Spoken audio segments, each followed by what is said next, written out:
Tariffs Hurt the Heartland is a campaign that's uniting farmers, businessmen across all sectors, from energy to technology, retail, and so forth, all put together to fight the detrimental, harmful impacts of tariffs. Their message is going to be very simple. Tariffs are taxes. Tariffs are taxes on Americans, American farmers, American businesses, American consumers.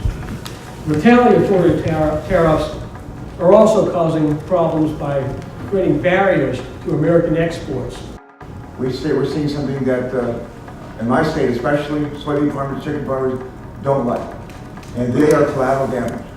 It's not fair. When you add to that the impact that comes to us from loss of market access, in this case to China, that's a double win. And we're looking for potentially an increase in tariff from 10% to 25% on March 1st, which will make it even worse. Trade is good for America. Trade is good for Pennsylvania. Over 1.4 million jobs in Pennsylvania are supported by international trade. And jobs in export-related industries tend to pay more, 18% higher wages on average. Trade wars are very, very dangerous. Tariffs, as has been observed, are taxes paid by consumers. And when you raise the cost of imports, you impede trade, you raise costs for consumers, and tit-for-tat tariffs as a negotiating tactic can be very, very dangerous indeed. The Constitution is unambiguous, it's very clear. Imposition of tariffs is a responsibility of Congress. And so what our bill would do is it proposes that if a president, this or a future president, thinks that tariffs are necessary for national security purposes, then he or she can make the case to Congress, and Congress will be required to respond.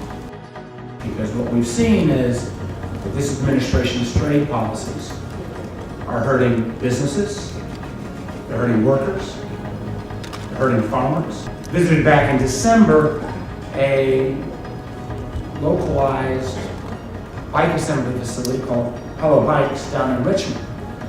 Great small business, but the effect of this president's tariff policy was basically making this small business unsustainable, particularly during the holiday season. I've visited a number of craft breweries in Virginia. Breweries, cideries, I heard from a recent cidery, they couldn't afford to actually even buy their aluminum cans to put their product in. You've already heard a couple case studies. We're developing a pretty long list. We've provided those to the administration repeatedly. We will continue to do that. It's very important that people who are being harmed by these tariffs and by the retaliation do step up to the plate and show that harm. And we need to accumulate it so we've got the numbers to convince this administration to conclude these trade deals as quickly as possible to mitigate current harm and avert future harm.